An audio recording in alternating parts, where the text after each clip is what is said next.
Yo, what's up, Serpa Squad? Tanner here, and I'm back again with another DIY Paludarium build. I've been making good use of my spare materials as of late. Glass is no exception. I have a lot of offcuts from previous projects, and I figured now was the perfect time for another build. Let's get to work. To start, we'll build the tank. I've shown this process before, but I'll briefly explain for those who aren't familiar with it.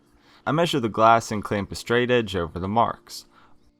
Oiling the glass cutter before use helps make cleaner cuts. I lightly roll the wheel over the surface to distribute the oil. Then I apply consistent downward pressure with a single pass to score the glass. The score mark is lined up with the edge of the table, even pressure is applied, and the pieces will snap apart.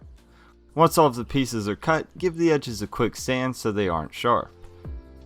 After that, I like to spray down the glass to remove debris. Anyway, here are the final pieces. Before putting the tank together, I like to clean everything with rubbing alcohol to remove oils. After that, I tape off the glass. This will allow for cleaner beads of silicone, which I'm applying within the taped areas. Then the pieces can be pressed and taped together. From there, I smoothed out the silicone bead with my finger. The tape was removed and the tank was left to sit overnight. I removed the anchoring tape and any excess silicone with a razor blade. To make the setup look cleaner, I decided to drill a hole in the back of the tank. I put some duct seal putty on the glass and filled it with water. Using a diamond tipped hole saw, I drilled a hole right through the glass. Like before, I sanded the edges to keep everything safe. For this one, I'll use a mini submersible pump and an ultrasonic mist maker. To house everything, I'll make a case with egg crate light diffuser held together with zip ties. Everything was attached together to create a two-tier shelf.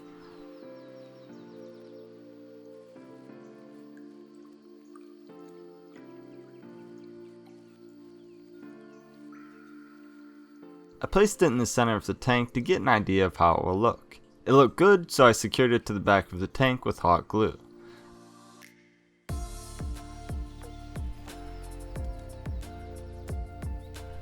I also made a hole in a piece of insulation foam for the pump's output hose.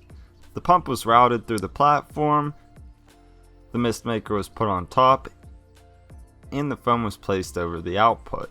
This will keep the mist maker in place. All of the cords were fed through the hole I drilled earlier. I also zip tied the cords together to keep everything tidy. Here's what I ended up with.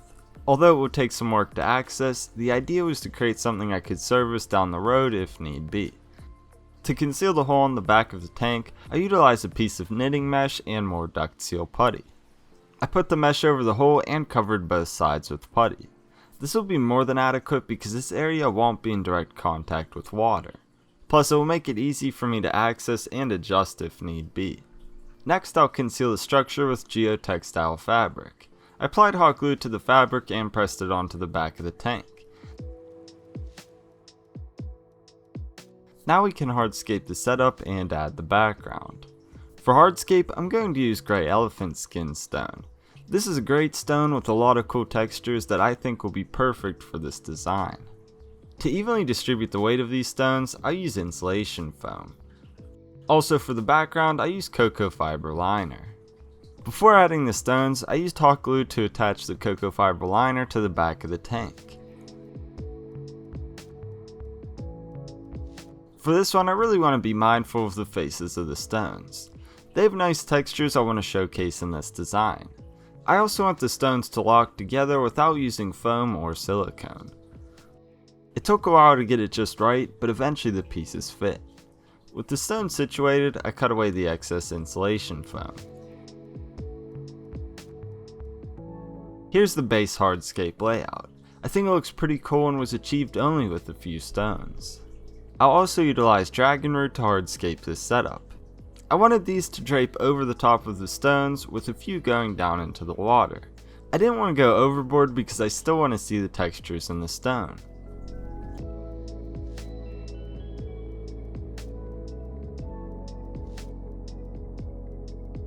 After weaving a few branches together, this is what I ended up with. I think it looks nice and showcases both materials well. To keep the branches situated, I used hot glue.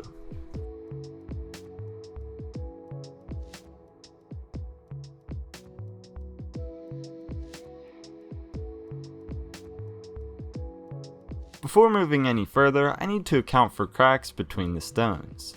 To cover them up, I'll use more geotextile fabric. I worked pieces down through the crevices with my utensils.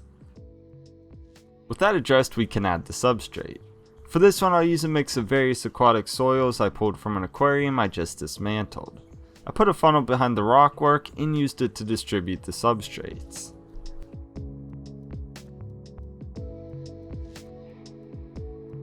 With all of that completed, I added a few more stones to the top of the scape and filled in the cracks with damp sphagnum moss.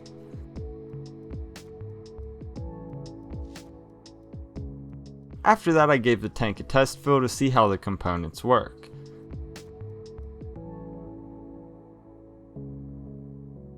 I cut the hose on the pump a little shorter and turned it on. As expected, water shot through the air and out of the tank. We'll need to use a rock to divert the flow and hide the hose. Here's an example of how it will look. I also tested out the mist maker. It looked perfect. Now we can bring the setup to life with the plants. For this one, I'm going to primarily use plants from a few builds that I just retired, including this riparium. Anyway, I'll be using variegated Syngonium podophyllum, rabbit's foot fern, Hemigraphis raponda, Hemigraphis alternata, Cryptanthus nubicula, Java moss, Suswassertong, and Ficus pumila corsifolia. I started out with the prominent Syngonium. This is the largest plant in the setup and one of my personal favorites with the arrow-shaped leaf. I planted most of it in the substrate and capped off the roots with damp sphagnum moss. Next are the rabbit's foot ferns. I don't have many to start with, but they will help add some nice textures regardless. I added even more texture and pops of color with the Hemigraphis. After that, I capped off the output hose with a small stone and filled in the cracks with sphagnum moss.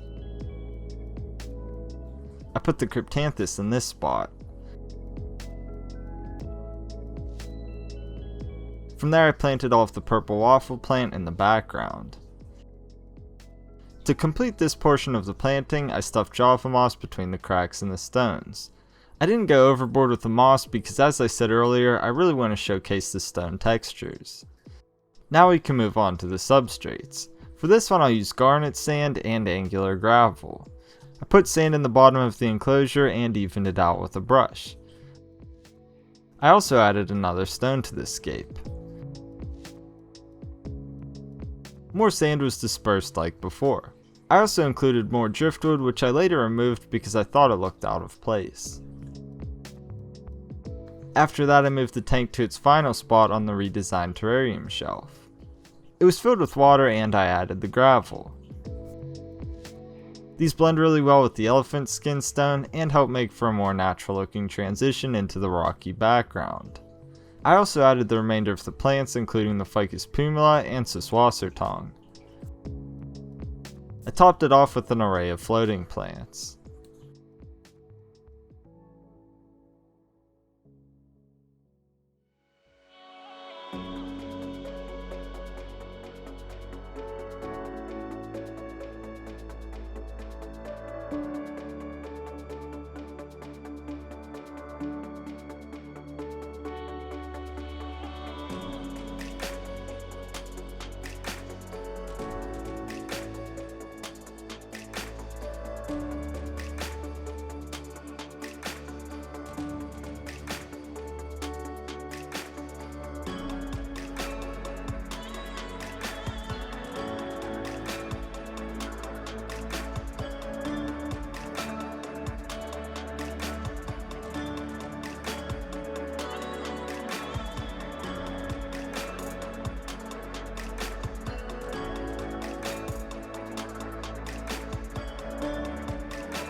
And there you have it, another DIY Paludarium.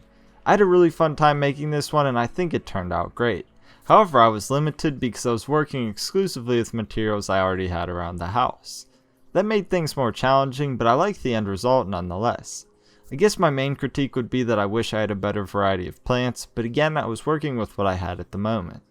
I think it will look really neat once the plants start to mature and fill in the space with more upright growth. I also really enjoy the contrast between the design above and below the water. I kept things simple under the waterline for the future inhabitants and so that we can see the textures on the stones. I did the opposite above the water since the tank will largely be filtered by the plants. I think the foggy effect adds to the setup as well. It creates a certain feel and ambiance that otherwise wouldn't be present. Many of you are used to seeing me use expanding foam, silicone, and other materials like that for builds similar to this. Although I will continue to use those items, I'm trying to use them less. Especially for builds like this that I don't intend to keep for more than a year or two. The reality is that I can't keep and maintain everything I make forever. Oftentimes it's better for me to start something new and repurpose materials for new projects.